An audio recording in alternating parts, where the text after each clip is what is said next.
Hello everyone, welcome back to Lego Bay City. It's been a while, but I'm back with an overview of a mock that I created about a few weeks ago. This one is the Viking Shop, and it is a modification of set 21343, which is an Ideas Lego set, which is the Viking Village.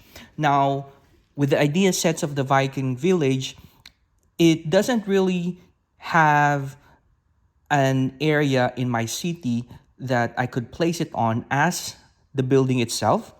So what I did, like any other mocks that I usually do, is I modularized it and turned it into a different building. With this one, I am looking at now a half modular building, which is a Viking shop.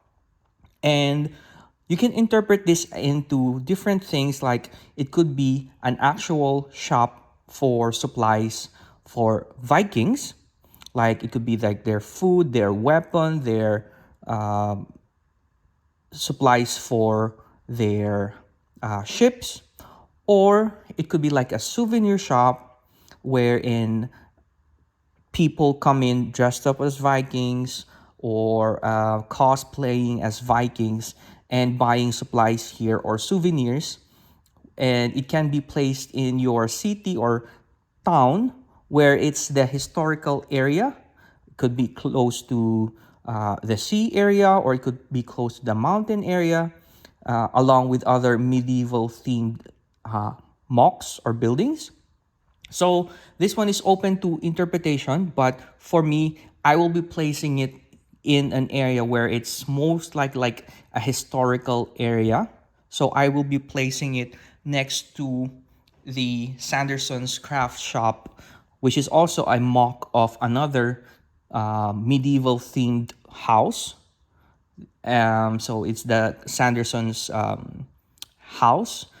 So yeah, I've created a few of them, and I will be adding another one in that theme. But for now, let's focus on the Viking shop. So as you can see here, I have three different builds which came from the set. So I have here just a random bridge, but you can place that in a different build. So for me, I just created it with the remaining parts, and I plan to use it somewhere else. Now for this one, which is like a cave or a rock area, you can place it near the sea, or you can use up this part to build a bigger mountain facade or a wall or something. But I just wanted to make sure that I was able to utilize the parts that came with the set and not just have some 200 or 150 odd pieces lying around without being used. So this is more of an idea of what you can do with the remaining parts that came with the set, along with what we have here as the modular. Let's now move in closer to see how the building looks like with the facade and the back area. So right here in front of the building, you have the main door and the window and some awnings, which is very similar to the upper level, so that you have symmetry and you have a cohesive facade. You have timber frames on each side, and then you have here the dark tan color as one of the main features of the color of the building, aside from the reddish brown. So with this Viking set, it had a lot of gold accent pieces. So I made use of those pieces for the windows. Even the flowers here are gold, and also for the awning and for the top piece here. I've simplified for now the roof, which is just plain plates, but I might look into the details, which is similar to the Rivendell and the Cozy House sets with those one by one tile pieces. So I have some extra parts that I can consider placing here, but for now, I think the simplicity of it is nice enough, and it works well with this kind of aesthetics, which is more of the old style medieval old town aesthetics. So we have here, I've also added some tile works here, which is in line with other modular buildings. In the design for the MOC, I have used dark gray pieces here, but they are mostly plates. So you can swap them out and make them tiles so that they will connect and look well enough with the other sets. Now turning around, this one are the side build of the buildings, which will be mainly covered anyway. So although they are not as clean and as pretty as what we would want, they are, of course, a result of the necessary modifications and adjustments having used only parts from the set. Now, coming here, this one is clean enough. I've had to change some of these, which were originally dark gray slopes. I had some extra reddish brown slopes, and I was able to clean this area up. And then for this one, actually, this is what the design actually is, which is dark brown in the middle part, and then you have a frame of the reddish brown. Here, it's overall almost the same. The additional detail that I had placed is this growing vine here. Now, of course, you don't necessarily have to add those if you don't have the parts, but for me, I just wanted a little more detail. I always like adding some plant details just to make it a little bit livelier, a little more detail. But these details here, we have a sitting area, you have a tree, and you have here some birds, is part of the mock design. So you can, of course, create more scenes at the back, and it's not fully wasted, rather than just having a plain green base plate. On this side again is, as you know, a little bit messy, but these, when you look at them inside, are details of supplies that the buyers, the customers could end up buying from this shop. So that's how it looks like on the outside. We'll now take a look at the interior. So for the interior, we have supplies of weapons, food, books, other things like rods and shields. You have here armor. And since the set itself didn't have a lot of built up pieces and were mostly one by one tiles or plates and some slopes, I sort of had to improvise by creating these cabinets here full of knickknacks and different one by one pieces to create something where it would look like supplies. Well, if you consider just having the minifigs sizes, a one by one round plate could be interpreted as food or something. So I thought that would be the best way to utilize the random parts that came with the set.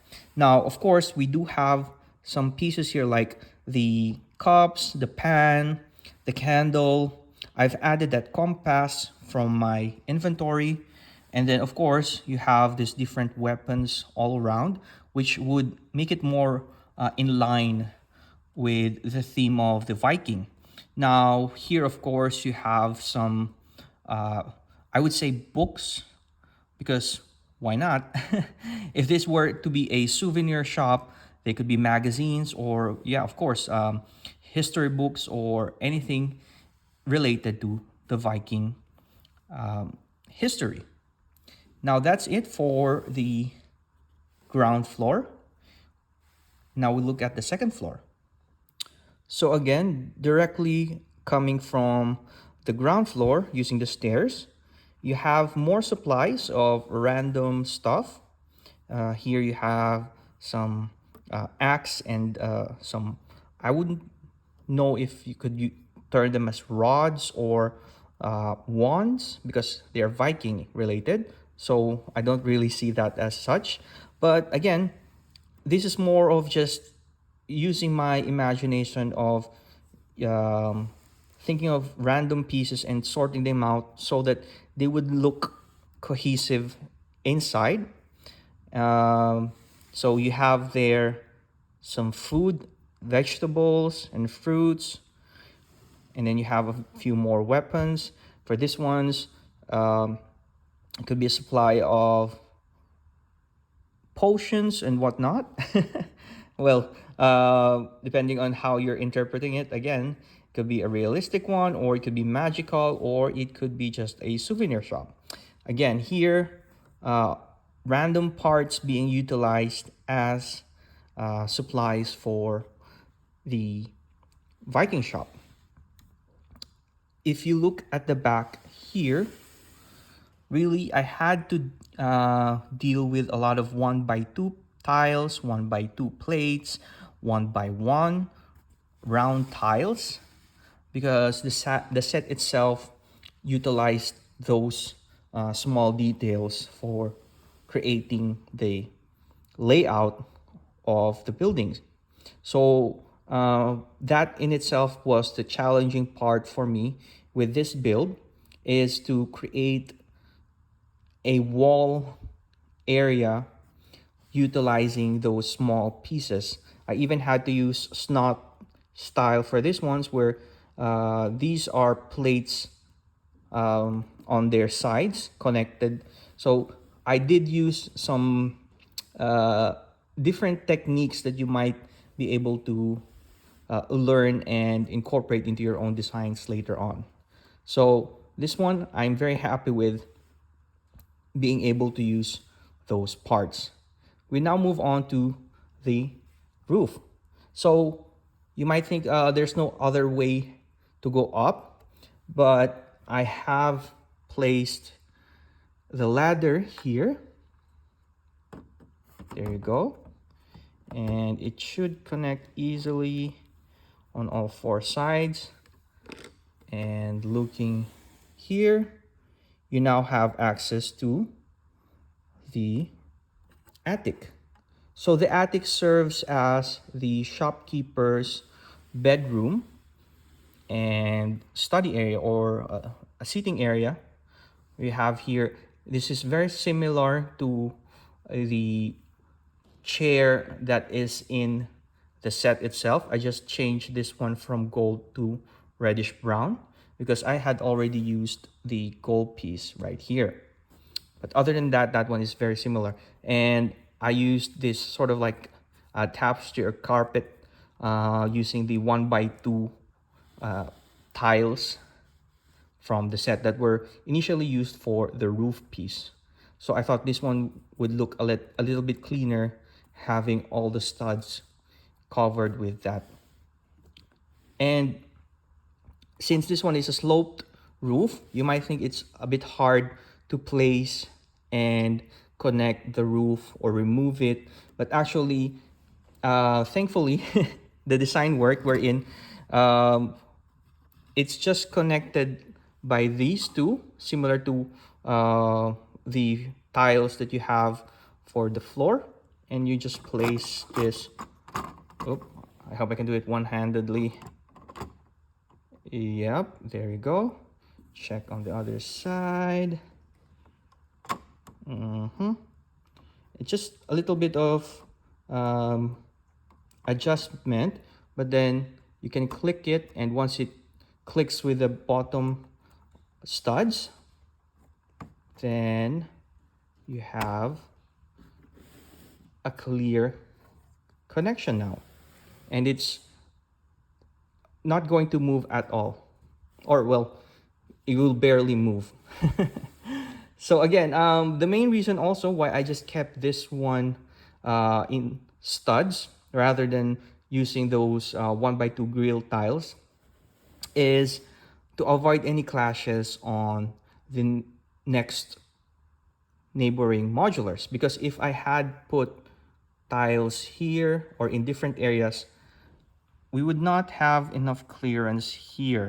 It will be protruding and hitting the other modular, or potentially hitting the other modular. So if you want to improve the roof, you would have to consider that at least for the edge part here, not place any of the tiles or additional thickness to avoid clashing with your other modular buildings.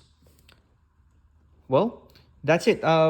This one isn't such a long overview, but I hope you enjoyed this. And if you want to try it with your uh, Viking set, or if you happen to get the Viking set on sale, I would recommend trying this one out to add to your Lego city. So in future city updates, which I probably will try within this week or weekend, I will place this and show this next to other modulars, such as the Sanderson's Craft Shop, and I will show you the different updates that I have in my city. For now, thank you very much for watching this video, and please check out my other mocks and creations on Remarkable and Bellevue Bricks. Thank you, everyone. Bye!